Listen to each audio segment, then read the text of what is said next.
So, 2025 has so far been a mixed bag. Now, before we talk about what pieces of media I'm excited for to come in the middle of the year, I want to first address everything I've seen so far since January. Wallace and Gromit Vengeance Most Foul is fun, clever, charming, and I just hope Aardman Studios never runs out of clay so they can keep throwing art after art. Dogman is an absolute treasure, and this is coming from someone who doesn't religiously read the Dogman books.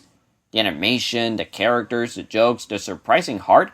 Man, we need more adaptations that have this level of respect and love for the source material. Moon Girl and Devil Dinosaur had its last batch of episodes, mainly because Disney loves playing it idiotically safe. I really loved the 4-episode arc about Lunella and her mom growing distant over her superhero life, and honestly, I wish the MCU Spider-Man movies had this level of sincerity. The slice of life episodes are absolutely fun to sit through, especially Crushed. That episode is a masterpiece. As for the finale, it honestly sucked ass. And the ending just brought a lot of world-breaking questions. Almost like this wasn't supposed to be the show's ending or something. Captain America Brave New World. Not only was it clearly reshot and rewritten to death, but it really should have just been a Hulk movie. Hell, why couldn't this just have been a team-up movie like Thor Ragnarok? I haven't sat down and watched Invincible Season 3 yet. All I know about it is that Conquest is a brand new villain, Mark and Eve have a sleepover, Invincible and Cecil have a civil war, Rex gets a redemption arc, and this crazy lightning guy keeps cueing the title sequence. I'll see when I can make time to watch it fully. A Minecraft movie, All I'll say is that if you're one of those assholes who threw popcorn all over the floor, and even brought live chickens to the theater, you're an idiot. A disrespectful, uneducated idiot. Also, the movie was just an absolute disaster piece, and Jack Black was both the best and worst thing about it. Daredevil Born Again honestly feels like Disney just wanted to cash in on Daredevil's popularity, but then they realized people still loved the Netflix show or something. So they redid everything so it would emulate the cancelled season 4. And as a result, it feels more like if instead of actually sitting down and watching the original series, they just asked the intern what happened in it, and that's all that they worked with.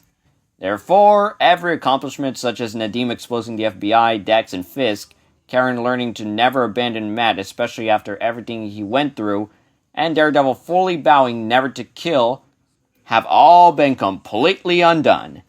Isn't that just wonderful? The day Earth blew up is proof that the Looney Tunes and 2D animation in general still have a place in this world, and I'm glad people will finally watch it no problem on HBO Max soon.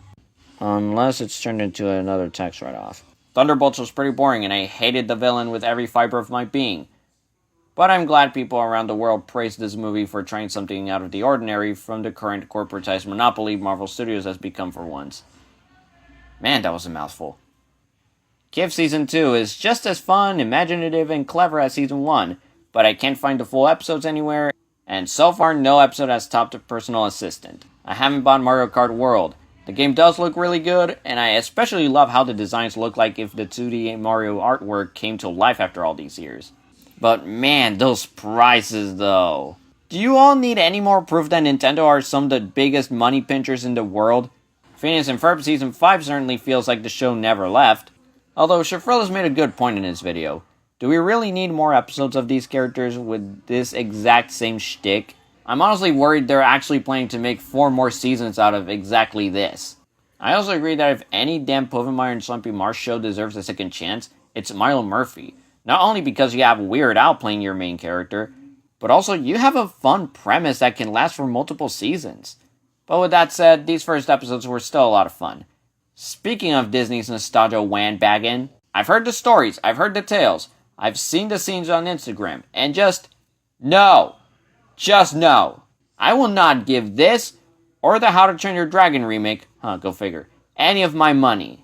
Miscasting Nani, turning Jumba into the villain because Gantu was too expensive, sending poor Bleakley back in the closet, and misunderstanding the meaning of Ohana. Like, why the fuck would I want to see that, when the original is right there, for everyone to go back and see? I heard Final Destination Bloodlines is pretty good. Dude, those movies are evil for how they brutally murder their characters, and I love it. So maybe I'll come around to watch it sometime. Now, without further ado, let's analyze what July has in store for us. James Gunn's Superman looks to be the most fun I'll have with a superhero movie in a long time. And you can clearly tell the marketing team just loves this character and his world. Also, if anything bad happens to Crypto, I'll go around causing anarchy. Shit, I'll fucking become that one Batman villain in Anarchy. So for everyone's sake, movie, protect that CGI dog with your life. Donkey Kong Bonanza looks absolutely incredible. You can tell the team looked back at Mario Odyssey, took notes of every detail of what worked and what didn't, and multiplied the content by 10. I love how the map looks, these new mechanics look like a lot of fun. Donkey Kong is more expressive than ever. Come to think of it, why can't Sonic have this level of presentation? The closest to it is Shadow Generations, and I'm honestly surprised that people are actually excited for this new Jurassic Park movie, but like, why? I thought everyone agreed after the World Trilogy that Jurassic Park doesn't need any more continuations. But hey, Black Widow will be here, so I guess that's something worth talking about, right? The Fantastic Four First Steps looks like we'll finally have a respectful adaptation of Marvel's first family on the big screen. You know, one where they're not ripping off Green Goblin from Spider-Man with Doctor Doom, or turn Galactus into a cloud, have behind-the-scenes sexist drama, and don't have the Thing walk around naked in an overall dull and dark setting. Hey, you know what else? To all the anti-woke losers who still somehow make money, I hope Sue and the female surfer do save the day at the end. Just so you all keep suffering over really nothing at all. Also, come on, this is Herbie's first time in a live-action movie. Don't ruin the poor guy's moment. The Amazing World of Gumball is finally coming back after nearly a decade, and as someone who grew up watching this show and always laughing at whatever weird but clever nonsense they throw at us, I am excited for this new season. Not necessarily because I'm anxious to see how they address the Void as the overarching threat or anything, but just to see more clever adventures with these characters. Oh, and I hope they ruthlessly make fun of generative AI. Like, I want Gumball to give the biggest, most ruthless, and unrelenting rant to the very idea of using those dreadful engines and disguise the bullshit that comes out of them as art. Please guys, not only does actual art depend on it, but let's be clear, bullying lazy shitheads is a very in-character thing for Gumball and Darwin to do. Plus look, it's coming a day before my birthday, so thanks Hulu, or Warner, whoever I can actually thank. And last, but certainly least, there's a new Smurfs movie, and its biggest marketing point is that Rihanna is playing Smurfette. Okay guys. Once is one thing.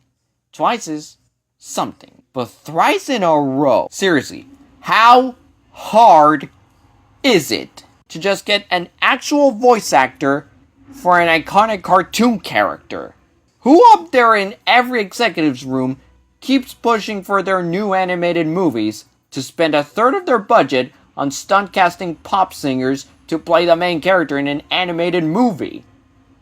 Oh, and about the movie, I'll just ask one simple question. Who's asking? Who keeps asking for these?